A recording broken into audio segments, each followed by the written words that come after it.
waiting for you. Today we talk General Grievous. mods and how to build them up to face your opponents and Crush them. welcome back, guys. We are back. It is Fort Mort. You know who I am, the commander here, talking Star Wars Galaxy of Heroes modding. Sorry I've been a little bit out of the loop, but I'm getting back to it. This droid team may be my favorite team in this freaking game. You can take out solo Kenobis. You can take out full JML teams. This squad can take out so many things in this game. I highly recommend that you keep it for offense. I preach this all the time over on Twitch. So anyway, reminder of that as well. And don't forget, guys, hook a brother up. We are over 1,000. I am super happy, proud of what we've done here. So let's keep it going. So let's start out with Grievous. I want to knock this out in under 10 minutes. It's a really cool team. We'll do the entire team right in a row. Grievous is fueled by turn meter, the entire team. His basic: deal physical damage to target enemy and inflict healing immunity for 2 turns. This attack can't be evaded or countered, which means it goes right through foresight. They cannot dodge it. All of his abilities go through foresight. This is one of the reasons why I think he's one of the best in the game. Not to mention, he is, in my opinion, the best relic outside of a GL in the game. All right, because of which we'll get into his health that scales his offense. If the target was already debuffed, deal 30% more damage. Grievous attacks deal damage based on his max health instead of physical damage. Keep that in mind. Offense is useless to him. This is all based on health. So the more health you can get on him, the harder that he hits. Grievous wounds the middle and the AoE attack deal physical damage to all enemies based on Grievous max health. Inflict target lock. Every character in this team uses target lock unless you're using somebody like Noob, but the standard GG team, which we'll go over, inflict target lock for 2 turns and remove 30% turn meter from them. This attack cannot be evaded. This is where potency is going to start to come in too, guys. I'm a huge advocate of potency on this, and you'll see some of the upper echelon people are doing it too in the game, but the majority of people are putting health on the cross. Gain health still up for 2 turns and deal physical damage based on, again, Grievous's max health to target enemy and stun them for 1 turn. If the target was already debuffed, they lose 10% of their maximum health. So you're shrinking their health pool, right? Excludes raid bosses of Galactic Legends, which can't be resisted, and Grievous gains 10% max health for the rest of the encounter. So the more health you have on him, imagine I've got 135k on mine. That means I'm adding 10,000 or 13,500 more to my max health. Again, this attack cannot be evaded.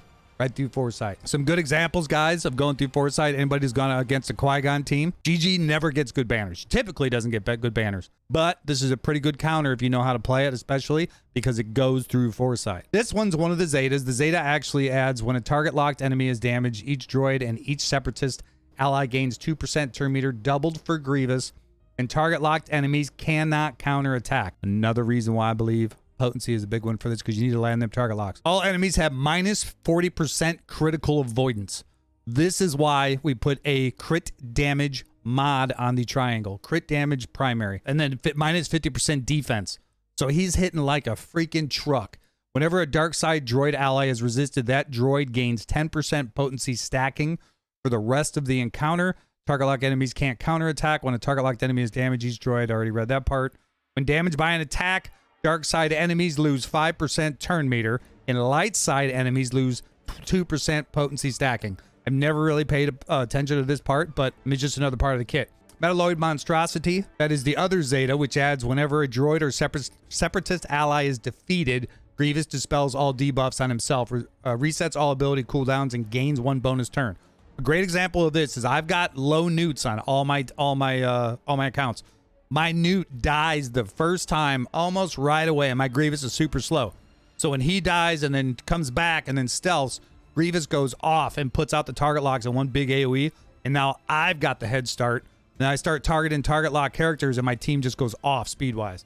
At the start of Grievous' turn, all their allies take damage equal to 8% of his max health. This is where he starts sucking away from the droids. This is why they get bad banners as well. He starts stealing life from his allies. Double for light side droids, and he gains 5% max health and potency for each other droid ally for the rest of the encounter. This damage cannot defeat characters. So he is gaining potency from this. At the start of every character's turn, if Grievous is below 100% health, he dispels all debuffs on himself and inflicts marked on the other healthiest droid ally until the end of the turn. When a droid or separatist ally is defeated, Grievous dispels all debuffs on himself, resets all ability cooldowns, and gains 1 bonus turn. Him and B1 You cannot keep dots on unless except for the Vader lead. Vader lead's the only thing that can keep dots on him, because no matter what with Vader lead, if you've got the Zeta, I believe, it will all automatically reset the dots. So he can't, that's the only character that I can think of that he can't clear him from. All right, so you've seen the kit. Let's go into the mods. Actually, let me look at my stats first. All right, so I've got an additional 59,000, bringing it up to 135K. Of course, he stacks health as well. So that's where his damage comes in. Remember that. Speed, unfortunately, I do not have the speed mods to go with the health mods, but I'm okay with that because by having Newt in the team, it's basically an instant go for Grievous. Critical damage, 205. I got 42% extra. I'm getting most of that from the triangle, which we'll go into. Potency, I added a extra 36.84. So if I removed my potency mod, he'd be below 43%, which I do not want. So I actually added potency.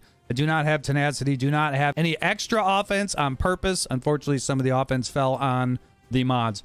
Looking at this mod in particular, I have a health arrow instead of a speed arrow, which you guys will see the visual here. You can do health or speed. And then going into the triangle, highly recommend the crit damage triangle. You can see the health and health, double health on there. This one's also got health, potency. Unfortunate that all that offense is wasted. Eventually, we'll find a different place for it. Again, high percentage health and health. And I did the potency mod here. I'm looking for a particular mod that's got a little more stats on it before I take it to 6E for the ship, because you obviously gain stats for the ship when you go to 6E mods. Again, potency, health, got the health percentage, potency high there, and then health and speed and health here. So he's 100% based around health, guys. He's a great character. And again, he's a GL killer. My recommendation, if you can stack him to 135k health with a potency cross or 2 times potency mods, is even better. So if you can afford to put health mods, 4 health mods with 2 potency, and then put the health mod on the cross is fine too. But I do highly suggest you get some potency on him, because you get target locks out and you start that turn meter train running. As for his Zetas, I highly recommend both. And then his relic priority, I'm gonna put him. He's got one of the best ships in the game. As soon as you get the ship, he's gonna be a 10. Does he have to necessarily go to relic 7 right away? I kept him relic 3 for a long time. But the higher you can get him, the more his health scales. So anytime you go into relic level, health of every character in this game, when you hit relics, it scales so fast. Speed minimum goal, I've only got mine at 190. I do recommend about 200. You can see secondary stats. I recommend number 1 by far is a health mod, then potency, then speed. Then any additional crit chance, protection, defense, and tenacity is fine. You don't really need the tenacity. I just threw it on there. Maybe you can avoid a stun or something along that line, but it's really not necessary and you really can't scale it. As for the primaries, you need health on the circle, health on the arrow. If you want to put speed, that's fine too, but I highly recommend health because that's where you're doing your damage. You don't need him to go fast, plus the mark will get away from him and you have time. And if anybody dies, he gets an automatic turn with reset. Triangle, crit damage, crit damage, crit damage. If you cannot forward one, then health for a while until you find one, but find that crit damage mod. And the cross, highly recommend health or potency, depending on where you need to be. And again, for the mod types, either 6 health or 4 health with 2 potency, depending on where you can make them. But as I said, 135k health, get him over 65% potency minimum. You've got to get through the tenacity. You need everything to land. So in the meantime, we will be doing the rest of the droids following this video. We are 1 battalion strong. Shut up and sit down.